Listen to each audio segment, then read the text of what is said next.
Hi guys, it's Nathan here from FVR Contracting. Today I'm just going to do a quick video to talk through a couple of points to address some of the misinformation that's being put out in the media relating to a broad range of rifles, but specifically on the couple of interviews and presentations that I've seen relating to the Wedgetail MPR308. So it definitely seems like it must be a slow news period because the anti-gun agenda is starting to really pipe up at the moment. So I saw a interview conducted on Channel 9 News with a range of gun control advocates, and also John Howard was wheeled out to provide his comments, which are typically along the lines of his policies as they've always been with firearms. And there's another article in the Age as well. So I've actually got the NPR here in front of me, and I guess the thing to talk about, which was heavily misconstrued throughout all of those interviews, is the context of what these rifles are for. So the MPR308 is a sporting rifle that can be used in the context of conducting pest control. Okay, it has a 10-shot capacity on the rifle, and yes, this rifle is unloaded. It was checked before I started the interview. Okay, and it is operated via a pump action manually at the front. So each time you fire this rifle, you have to operate that manually, not really any different to a bolt action, a lever action, or any other style of repeating firearm that has a magazine. In line with most states' legislation, and in particular with Queensland, these rifles are limited to a 10-shot magazine. Okay, so again, that is pretty standard and par for the course. So I guess one of the key themes that was being put out there during a lot of those interviews and the discourse that was provided by a broad range of very uneducated people was that these are some form of rapid firing machine. It's new to the market, it's different, it's somehow getting around our firearms laws, when that is just factually not correct. So this rifle here has exactly the same magazine capacity as a Lee-Enfield 303. And for a rifleman trained in either of these rifles, both of them are quite efficient at firing rounds for their intended purpose. Obviously a 303 is a ex-military weapon. The Wedgetail has no military pedigree whatsoever, and is completely different to an AR-10 or AR style rifle, both in its action and in the way it's made up. There is nothing interchangeable on one of these firearms. So I guess, for context, that's about where that is. So even to the point where a rifle like this isn't suitable for the service rifle competition conducted by SSAA, because it in no way either is or replicates a service rifle of any time or era. Okay, so it's completely own design. So firearms like this are not designed to get around Australia's firearms laws. They're designed to be efficient in consideration of the laws that exist. They're designed for sporting shooters and for primary producers and other such people that live on the land, and are used in a broad range of contexts. So the primary context is going to be either sporting or pest control. There's also this issue that keeps being raised in the media anytime anything to do with firearms is brought up, which relates to the firearm being high power. So this particular rifle is in .308 Winchester. It's often talked about that being a high-powered cartridge. The reality is it isn't.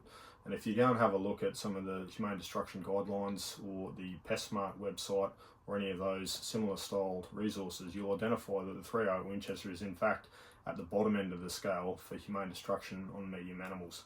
So one of the issues that consistently is skipped over by a lot of these gun control advocates in their tirade around what the issues are with firearms like this is that these firearms are very suitable for ensuring humane destruction outcomes on feral pests. So one of the big issues, if an animal is wounded, then you are morally obliged to ensure that you put that animal down as quickly with as little pain and hassle and stress as you possibly can.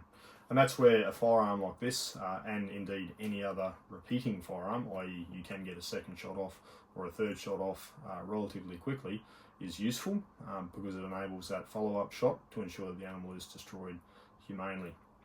Anyway, I'd be interested to hear your comments down below. There's a broad range of rifles on the Australian market which are no doubt likely to be targeted by groups such as Gun Control Australia.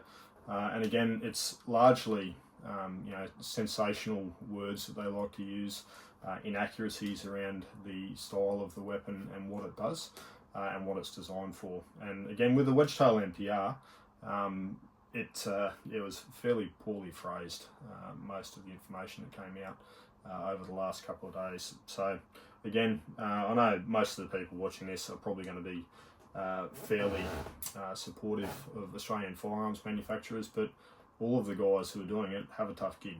Okay, so they deserve a little bit of support, and poor media representation such as that does nothing but damage the Australian industry and the Australian economy from companies that are doing that. So this is a high quality Australian built firearm. Okay, it is not a rapid firing machine that somehow gets around any of the Australian laws. It is exactly in line with Australian firearms laws, and that was how it was designed from the ground up. So one of the issues that is accurate that was portrayed in both the interview by or the article by The Age and on Channel 9 was the fact that there are a broad range of inconsistencies through Australian firearms legislation, and that is accurate. There are a broad range of inconsistencies which are there because legislators don't listen to people who are in the industry or have experience or are able to provide relevant information, and therefore a lot of the laws that were designed just flat out don't make sense. So there is numerous examples of that. Happy to talk to as many of those as required in the future. But yeah, inconsistency is definitely a theme, and this discussion of national registry and potentially some national laws might go some way to fixing that. So again, there's this clear agenda within these anti-firearms groups in Australia to highlight the fact that somehow laws are being subjugated, that or being weakened, and that people who potentially shouldn't have access to firearms will have access to firearms, and that's just not factually correct. Okay, to have access to a firearm like this in most states is classified as Category B in the states that have this firearm enabled within their registry, and that means that you have to be a Category B weapons licence holder or firearms licence holder, depending how your state phrases it. And in all states, you have to go through a full permit to acquire process. So not only do you have to be licensed, which means that you must be fit and proper and meet all of the requirements, as potentially the most vetted group of the population in Australia, being our firearms licence holders, but you also must apply individually to get one of these firearms through the permit to acquire process. So none of that has changed, and then you're authorised to operate it within the conditions of your licence. So anyway, just a couple of facts there, likely preaching to the converted for most of you watching this, but feel free to comment. I find it quite frustrating when hearing a lot of these sensational media reports that get out there discussing these types of firearms, which are just not correct. So anyway, that was really where this video was aimed, to have a quick talk to some of those points. Love to hear your thoughts in the comments, and thanks for watching.